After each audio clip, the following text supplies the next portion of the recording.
Hi అండి, నేను మీ doctor Sandeep, paediatrician, Viswasai తల్లి పిల్లల హాస్పిటల్, నల్గొండ. ఈరోజు ఈ వీడియోలో మనం కామన్ న్యూబార్న్ మిస్టేక్స్ అంటే మనం చేసే మిస్టేక్స్ గురించి డిస్కస్ చేద్దాము. ఒకటి, కన్నులకి కాటుక పెట్టడం. ఇలా కన్నులకి కాటుక పెట్టడం వల్ల కళ్ళు పెద్దగా అవుతాయని చెప్పి ఒక అపోహ ఉంటుందండి. కానీ ఆ కాటుకలో ఉండే కెమికల్స్ వల్ల కళ్ళు ఎర్రగా మారి ఇరిటేషన్ వచ్చి వాటర్ కారే అవకాశం ఉంటుంది.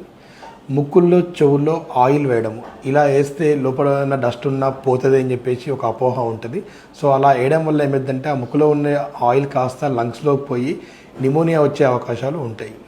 ముర్రిపాలను పిండి పారవేయడము, ఆ ముర్రిపాలు అనేవి తాగడం వల్ల పాప వాకరించుకుంటుంది, డైజెషన్ కావట్లేని ఒక అపోహ ఉంటుంది.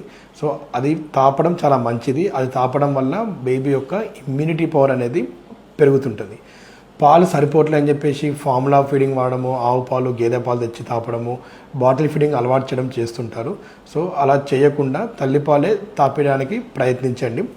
మనకు సరిపోతున్నాయా లేదా అనేది ఏ విధంగా తెలుస్తుంది అంటే, బేబీ వెయిట్ అనేది ఏజ్ తగ్గట్టు పెరుగుతుండడము మరియు డైలీ 5 to 6 times యూరిన్ పోవడము, ఈ రెండు సైన్స్ అనేది మనకు మదర్ ఫీడింగ్ సరిపోతుందా లేదా అని చెప్పేసి తెలుసుకోవచ్చు. ఇంకోటి, బొడ్డు దగ్గర పసుపు, ఆవు పేడ అలాంటివి రాయడం జరుగుతుంటుంది. సో అలా చేయడం వల్ల ఇన్ఫెక్షన్స్ వస్తుంటాయి. సో అలా చేయకండి.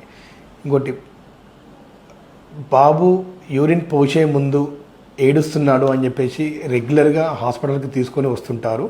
సో అది ఒక నార్మల్ ఫినామినా. అది యూరిన్ పోసే ముందు ఏడవడం అనేది ఒక సెన్సేషన్. రోజు 5-6 సార్లు మోషన్కి వెళ్తున్నారని చెప్పేసి తీసుకొని వస్తారు. సో ఎన్నిసార్లు పాలు తాపుతామో అన్నిసార్లు మోషన్ పోవడం అనేది నార్మల్. 5 to 6 days వరకు మోషన్ పోకపోయినా కూడా ఏం కాదు. సో ఇదొకటి గమనించండి. ఎక్కువసేపు బోర్లా పడుకోబెట్టడం, ఇలా ఎక్కువసేపు బోర్లా పడుకోబెట్టడం మన సూపర్విజన్ లేకుండా పడుకోబెట్టద్దు. ఒకవేళ బోర్లా పడుకోబెట్టాలంటే మన ప్రమేయంతో మాత్రమే బోర్లా పడుకోబెట్టండి. ఇంకోటి, తేనె, కొబ్బరి నీళ్ళు, షుగర్ వాటరు, ప్లెయిన్ వాటరు ఇలాంటివి తాపడం జరుగుతుంటుంది. సో ఇలాంటివి ఏవి పిల్లలకి, అప్పుడే పుట్టిన పిల్లలకి తాపొద్దు, చాలా ప్రమాదకరము, డీహైడ్రేషన్ అయ్యే అవకాశం ఉంటుంది. సో ఓన్లీ తల్లిపాలు మాత్రమే తాపించాలి. ఇంకోటి, కాళ్ళు వంకరగా ఉన్నాయని చెప్పేసి ఆయిల్ మసాజ్ చేసి కాళ్ళని బాగా రుద్దడం జరుగుతుంటుంది. సో ప్రతి ఒక్క బేబీకి కాళ్ళు అనేవి వంకరనే ఉంటాయి.